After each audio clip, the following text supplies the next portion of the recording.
লক্ষ্য করুন কিভাবে কঠিনভাবে বিষয়টি এসেছে।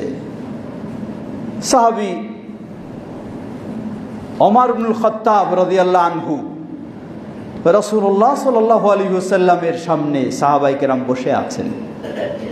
এই বৈঠকে ওমর রাদিয়াল্লাহু আনহু কোথায় পেয়েছেন তাওরাতের একটা পাতা, পেয়ে তিনি একটু পড়ে শোনালেন। শুনতেই রাসূলুল্লাহ সাল্লাল্লাহু আলাইহি ওয়াসাল্লামের চেহারা ভিন্ন রকম হয়ে গেল, মানে তিনি রেগে গেলেন। রেগে গিয়ে অনেক কিছু বলার পর বললেন, সেই সত্তার কসম করে বলছি যার হাতে আমার প্রাণ, লাউ কানা মূসা হাইয়া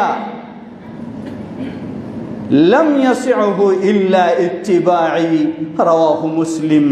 জেনে রাখো, তুমি আজকে তাওরাতের পাতা আমার সামনে পড়ছো, যদি মূসাও জীবিত থাকতো তাহলে আমার অনুসরণ ছাড়া মূসার কোনো উপায় ছিল না। সুবহানাল্লাহ।